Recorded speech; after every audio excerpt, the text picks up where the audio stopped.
Right, let's dive right into this explainer. If you've been tracking Major League Soccer heading into this absolutely critical 2026 season, you already know exactly how massive this matchup is. After years of just, frankly, unprecedented spending, total roster overhauls, and this wild tactical evolution across the entire league, it is all culminating right here. We're looking at a collision that goes way, way beyond your standard regular season game. Honestly, this is a heavyweight title bout. It's a literal fight for the Eastern Conference throne, and it's the ultimate litmus test for who actually reigns supreme in MLS right now. We are talking about America's new El Clásico, Columbus Crew versus Inter Miami. Now, you have to understand, this rivalry wasn't born just because they're close on a map. Not at all. It was forged by two completely opposing ideas of what makes a team great.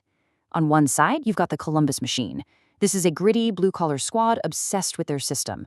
They are built entirely on precision, relentless high pressure, and this total football mentality where the system itself is the superstar. And then, standing in their way, you have the Pink Dynasty. Inter Miami is all about global superstars, that flashy South Florida glamour, and a roster that was literally assembled to rewrite American soccer history through sheer, undeniable individual brilliance. So yeah, it's the ultimate clash of philosophies. All right, Section 1. The Grudge. From rivalry to blood feud. To really get the bad blood here, let's rewind a bit to the fall of 2024. Picture it. Inter Miami had just shattered the single-season points record. The whole world is watching them, they're the overwhelming favorites, and they basically waltzed into the playoffs expecting a coronation. Well, Columbus had a totally different plan. In this stunning late 2024 playoff upset, the Crew exposed every single crack in Miami's foundation. And they didn't just win, they completely suffocated them. They pressed incredibly high, absolutely ruthlessly exploited the flanks, and silenced the crowd, sending Miami packing way earlier than anyone expected. That was the spark right there. Now, Miami didn't forget that. They reinforced their defense and managed to grind out a really gritty regular season win early in 2025. But then Columbus punched right back that summer with a heavy 3-0 blowout in Ohio. I mean, Columbus dominated possession so thoroughly in that game that Miami's megastars looked completely stranded. So it's been a dead-even slugfest for 2 years. The underdog system figured out how to beat the superstar glitz, and the superstars figured out how to fight back with some actual grit. Moving on to Section 2, Tactical Chess Match, Positional Play versus Mid-Block. So all that rich history brings us right back to the pitch for this 2026 clash. And tactically, we are looking at a brilliant chess match. Honestly, the first 20 minutes of rhythm are going to dictate this entire 90-minute war. Columbus operates in this highly structured 3-4-2-1 formation. They want absolute total control. They rely on fluid positional play, demanding constant rotation from their midfield, building out of the back to just completely monopolize possession. Inter Miami, on the flip side, they've gotten a lot more pragmatic. They realized over the last year that, look, their aging superstars simply cannot sustain a high-intensity press for a full 90 minutes anymore. So they evolved. Now they set up in a super disciplined mid-block defense. The goal? Survive the initial storm of Columbus's possession, and then strike with lightning speed in transition. Whichever team can impose their desired rhythm early on is going to be the one driving this match. Okay, so here is exactly how Columbus head coach Wilfred Nancy sets this whole tactical trap. Step 1. In possession, his center back split incredibly wide, like practically hugging the touchlines. Step 2. This allows the wingbacks to push dangerously high up the pitch, so they're operating almost like traditional wingers. What this does is create a massive numerical overload. And why do they do this? It's bait. They are deliberately trying to lure Miami's defense out of that comfortable mid-block we talked about, just trying to force tiny little gaps in the armor.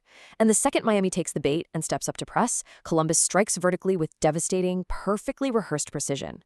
See, they don't rely on one magical player for this. They rely entirely on this exact, heavily practiced structure.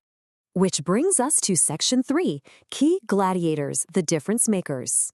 The real intrigue for me lies in how these specific players cancel each other out on the grass. Let's look at Miami. Lionel Messi is now orchestrating primarily as a false nine. He drops super deep into the midfield, purposefully trying to pull Columbus defenders out of position to create these massive pockets of space for runners. If the Crew get caught ball watching for even a split second, Messi carves them wide open. Now, on the Columbus side, you've got Cucho Hernandez as their relentless engine. But he's not your traditional big target man just standing in the box. He is constantly drifting wide into the half spaces, driving directly at Miami's slower center backs and just causing absolute chaos. Then you throw in Jordi Alba, who is going to be endlessly overlapping down the flank, trying to stretch the Crew's backline to its absolute breaking point. But you know what? The most vital battle of the whole night might just be with Sergio Busquets. Busquets is the metronome. If he can use his elite vision and those trademark interceptions to break up Columbus's passing rhythm, Miami's defense holds firm and they can trigger those lethal counters. He is the absolute linchpin. But if he has an off night, or if he just gets completely overrun by the sheer physical intensity of that Columbus press, Miami's backline is going to crumble. This game is absolutely going to be decided in those gritty, ugly battles right in the center circle. Section 4. Battle of the Minds, the Sideline Strategies. Make no mistake, though. What happens out there on the pitch is entirely dictated by the battle of wits happening over on the touchline. Just listen to this quote from Wilfred Nancy. "If we play our game, we win."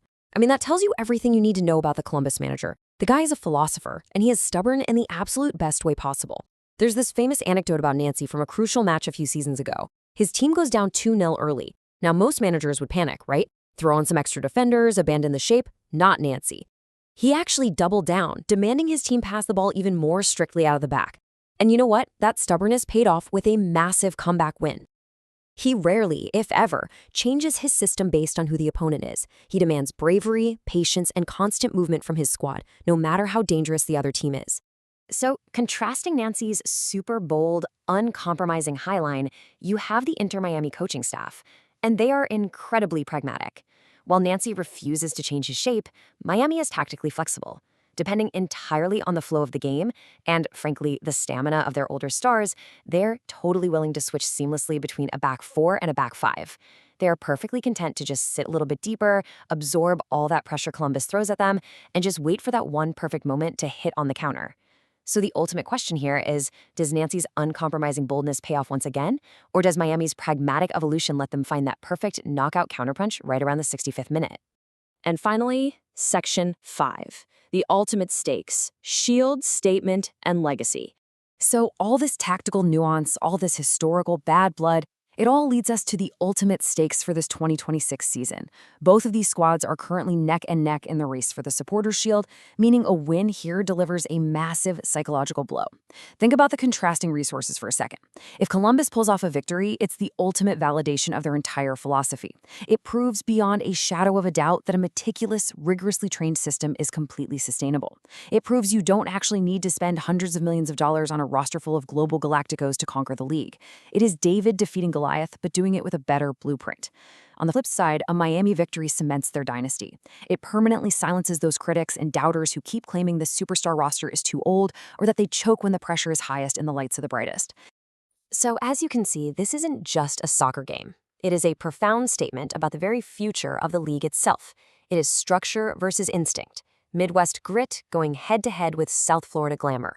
It's the tactical blueprint of tomorrow, staring down the legendary icons of today.